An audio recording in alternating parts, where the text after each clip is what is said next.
يا صباح الفل والورد والياسمين على حبايبي الحلوين، ازيكم عاملين ايه؟ يا رب تكونوا بخير. النهارده ان شاء الله معانا فيديو جامد جدا وكله تعب. تابعوني لاخر الفيديو وان شاء الله يا رب تستفيدوا منه. النهارده ان شاء الله هنعمل اكل وهنغسل وهننشر وهنعمل حاجات كتير قوي. يلا بقى قومي اتنشطي كده وشدي حيلك وفوقي، ولو انتي مكسله تعملي اللي وراكي قومي كده سمي الله واستعيذي من الشيطان. وطبعا الاول تصلي فرضك، ولو حابه تقري ورد من القران يبقى افضل كتير جدا، وتغلبي على كسلك وعلى شيطانك وما تسلميش نفسك ليه. قومي شوفي اللي وراكي، شوفي مصالح بيتك، وان شاء الله ربنا هيقف معاكي وهيقويكي. طبعا اول حاجه بنعملها اول ما بنصحى من النوم بنوضب مكان فرشتنا، نسوي السراير كده على السريع ونطبق الفرش اللي كنا متغطيين بيه. ولو في حاجه كده او كركبه حوالين السراير يعني في الاوضه مكان سهرتنا مكان قعدة العيال بشيلها وبطبق الفرش وبساوي كده على السريع. ولو في حاجة في الأرض بكنسها بكده ببقى مرتاحة، وأقوم بقى أدخل على المطبخ لو ورايا أكل لو ورايا حاجة أعملها. يعني إيه ببقى مرتاحة إن المكان جوه متوضب. مش هقولكوا يعني إن ولادي بيسيبوه متوضب كتير. بدخل المطبخ وبخرج بلاقيهم مبهدلينه خالص، بس على الأقل الفرشة هتبقى متطبقة ومتساوية ومفيش مخدات مترمية، هتبقى حاجات بسيطة يعني مكان لعبهم وكده. بحاول ان انا اشيل وراهم اول باول. احيانا بسيبهم يلعبوا ويكركبوا، واحيانا بزعق لهم لاني بتعب بصراحة وبتخنق. انا وتعبانة وشقيانة في الحاجات دي، فبتعب بصراحة. فيعني ربنا يهديهم. خلصت بقى الأوضة وطلعت الصالة بقى كانت متوضبة الحمد لله، مش بخليهم يقربوا عليها. أول ما حد يقرب عليها ضرب النار بيشتغل. فبخلي قعدتهم يعني على طول في الأوضة بيكركبوا يبهدلوا براحتهم، بيذاكروا كتبهم شنطهم كده يعني، عشان الصالة تفضل متوضبة أكبر وقت ممكن. يعني جايز حد يدخل على غفلة، وحتى لو محدش دخل عليا أنا نفسي أشوف على الأقل مكان متساوي. إيه لازمة إن هما يقعدوا يبهدلوا فيه؟ ما معاهم أوضتهم. فحاولي تعودي أولادك إن هما يستقروا في مكان في أوضتهم مثلا يقعدوا فيها، تبقى لعبهم وكراكبهم وكتبهم ومذاكرتهم وكمان التلفزيون وكل حاجة فيها، على الأقل يبقى إيه عندك مكان متوضب. وبعد كده دخلت على المطبخ. كان برضو نوعا ما متوضب الحمد لله من بالليل، يعني كنت غاسله البوتاجاز وموضبه وكل حاجه، بس في كان كام طبق كده زي ما انتوا شفتوهم اهو في الحوض مكان العشاء.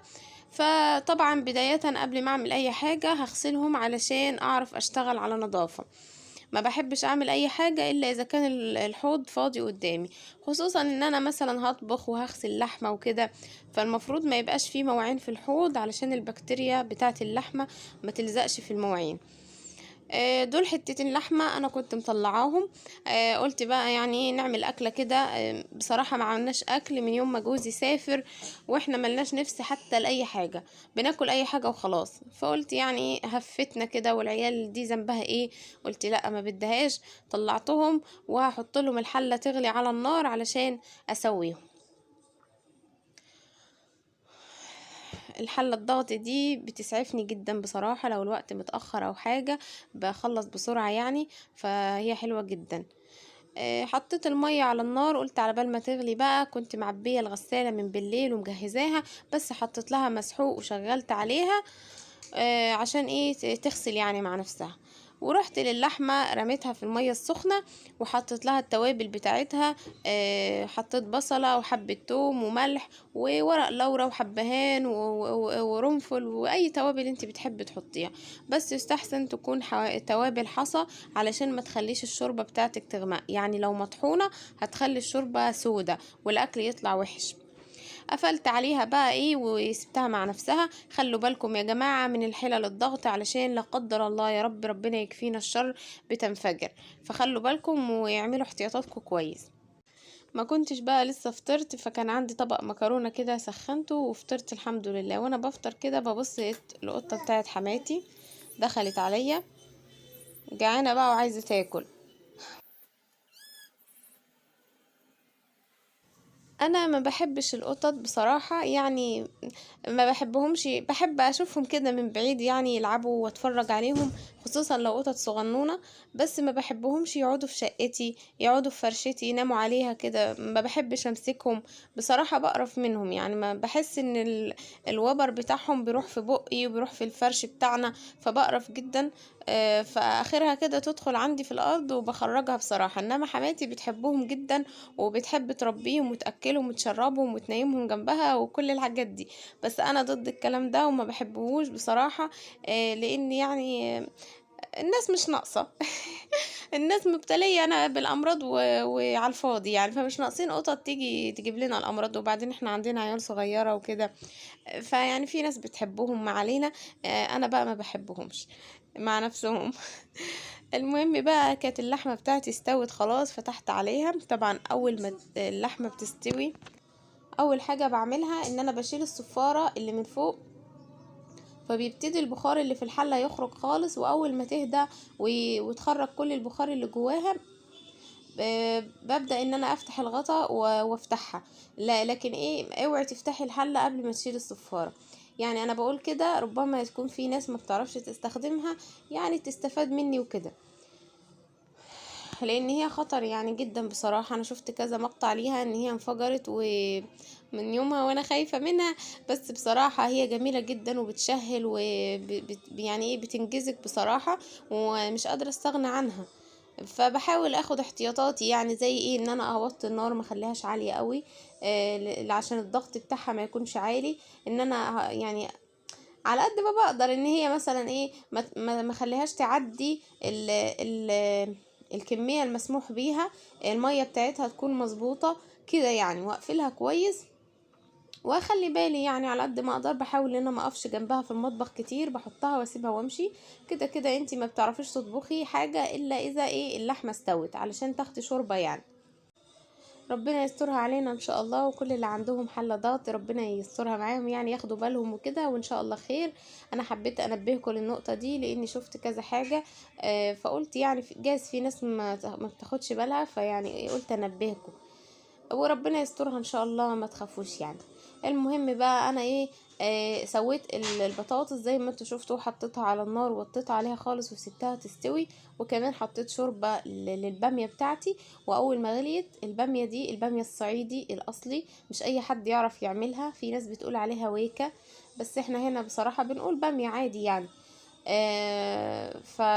فايه، احنا هنا عندنا في الصعيد لازم بنعملها، بنحبها مع الطبيخ، ما نقدرش نستغنى عنها. طريقتها ازاي؟ زي ما انت شفتي كده، تحطي شوربة تغلي على النار، واول ما تغلي تقومي نازله عليها بالبامية.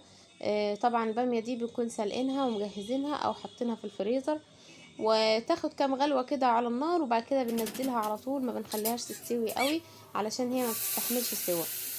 وبعد ما بتاخد كام غلوة بنضربها في الخلاط او في الهاند بلندر زي ما انتوا هتشوفوا دلوقتي، وبنعمل لها الطشة بتاعتها بعد كده.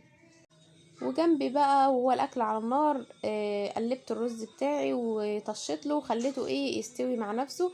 بحاول ان انا زي ما انتوا شفتوا كده بعمل كل حاجة مع بعضها، يعني عندي اهو 5 عيون ما شاء الله. فايه، انجزي، ما تقعديش تحطي حاجة وتقعدي. في ناس لما تطبخ تحط اكلة وتقعد، تحط حاجة وتقعد، لا، خلي كل حاجتك كده حوالين بعضها، والاكل يخلص مع بعضه وما ياخدش معاكي ساعة بسرعة. تلاقي نفسك خلصتي. وكمان وانت حاطه الاكل على النار جنبك مواعين اغسليها، جنبك حاجه مكركبه وضبيها، هتلاقي نفسك والله بجد اول ما تخلصي طبيخ مطبخك كده رايق وفايق، وما عندكيش مواعين مكومه في الحوض. مش هتبقى غير المواعين من مكان الاكل بس، هيبقوا سهلين كده وخفاف يعني.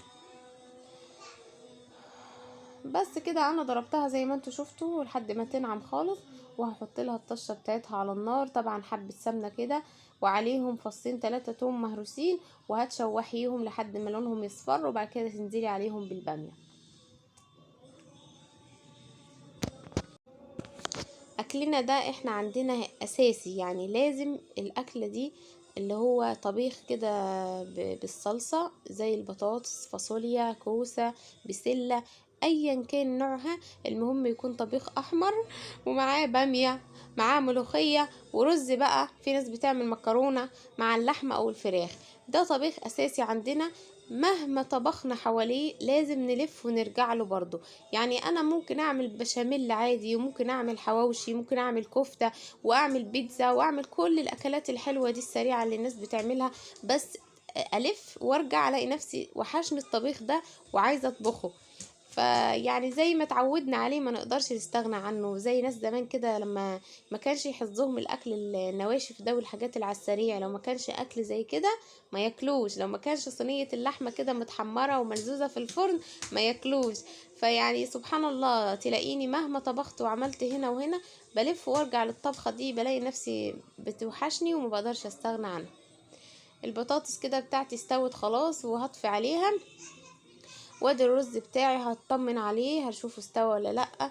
بس ايه لقيته ناقص شوية شوربة هزود له وهوطي عليه خالص خالص علشان ايه يستوي براحته علشان ما يعجنش. الرز كل ما توطي عليه كل ما يطلع حلو ومفلفل وما يعجنش منك وكمان ما يلزقش في الحلة.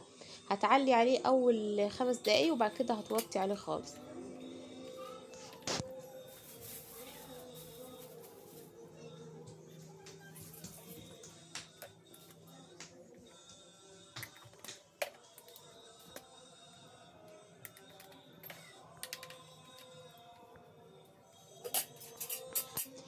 انا هنا هجهز الخلطة اللي انا هرشها على اللحمة علشان احمرها. دي طبعا تقلية، احط عليها التوابل اللي انا بحبها واحط عليها توم مهروس واحط عليها شوربة ولحد ما تبقى طرية كده، وهسقي بيها اللحمة زي ما انتوا شايفين كده، وهحطها في الفرن علشان تتحمر وتاخد اللون الاحمر الجميل اللي يفتح النفس. هحمرها على الوشين، اول ما الوش الاولاني يحمر هقلبها وارشها تاني وهحمرها تاني عشان تبقى بالشكل اللي انتوا شايفينه ده. خلاص كده الاكل جهز معانا، عملت سلطة وادي الرز وهغرف بقى الطبيخ بتاعنا. ادي البطاطس ناعمة ودايبة ما شاء الله، وادي البامية بتاعتنا اللي عملناها لونها اخضر وجميل. لو في ناس ما دقتهاش قبل كده جربوها هتعجبكم قوي، وخفيفة وحلوة. وتعالوا بقى اتفضلوا وتغدوا معانا. بعد ما خلصنا الاكل خرجت على البلكونة، كان المغرب خلاص قرب جدا زي ما انتم شايفين. الجو ده جميل جدا وانا بموت فيه بحبه قوي، بيبقى جو هادي كده ومريح للاعصاب وجميل. خرجت على البلكونة شوية وكان عندي غسيل، قلت المه بقى وانا واقفة في الجو الحلو ده. الدنيا بردت قوي عن الاول، والناس بدأت تشتي وتلبس الشتوي وكده، بس احنا لسه بصراحة يعني انا مخرجتش الهدوم الشتوي لسه، بقى عايزين لها مواويل وعايزة مجهود وكده. فعايزة ان شاء الله ارتب يوم كده وانظم نفسي علشان اطلعه ويعني اوضب الدواليب وكده واخلص منه. الشتاء داخل علينا خلاص وانا لسه قاعده مكاني، ولا نظفت تنظيفة الشتاء ولا غسلت سجاد ولا عملت اي حاجه. عاوزه انزل المطبخ كله واغسله وعايزه اعمل كل حاجه. بصراحه الوقت زنق عليا، وببص كده فجاه لقيت الدنيا بردت فجاه معرفش ازاي. وكمان ما كنتش عارفه اعمل اي حاجه طول ما جوزي كان موجود. فان شاء الله هستعد من اليومين دول وهبدا انظم نفسي كده واشوف ايه اللي ورايا. طبعا ما تفتكروش ان الزبالة دي كلها خارجة من البلكونة، يعني مش هي ما كانتش فيها من الاساس. ده انا كان عندي عيش متحوش كنت حاطاه في قفاص وكده ومركون على جنب، على امل ان يعني اقدر اديه لحد يستفاد بيه، بس بصراحة ما لقيتش حد يعني معرفتش اوزعه. فايه لقيته مضايقني قمت خرجته وديته فوق السطوح لحد ما نشوف له صرفة بقى ونوزعه او اي حد يبقى ياخده. فهو اللي عندي هو اللي عمل عندي العفرة دي كلها في البلكونة وبهدل لي الدنيا. فكنستها طبعا ونضفتها وبلت قماشة مسحت الحيطان بتاعة البلكونة وجبت الشرشوبة مسحت الأرضية كمان، وقلت ايه عشان انشر الهدوم النظيفة على رواقة وعلى نظافة. خلصت بقى مسح وهبدأ انشر في الهدوم. كان النور قطع عندنا بيقطع الساعة 5 مع اذان المغرب بالظبط، قلت الحق انشر الهدوم اللي عندي قبل ما النور يضلم، يعني قبل ما الدنيا تضلم عليا. هو كده كده والع حوالينا، بيبقى طبعا شغال في شارع ويطفي في شارع تاني. فربنا يلطف بينا ان شاء الله. احنا تعبنا من موضوع قطع النور ده وزهقنا بصراحة، بس هنعمل ايه ما باليد حيلة. هو ما كانش عندي غسيل كتير يعني، ده هو دور واحد بس انا كنت غسلاه. هنشره وهدخل هروح لبنتي جوه هنقعد انا وهي هنغني ظلموه. ولادي التانيين كانوا في الدرس والحمد الحمد لله على كل حال خلصت كده الهدوم، والفيديو بتاعنا برضو خلص.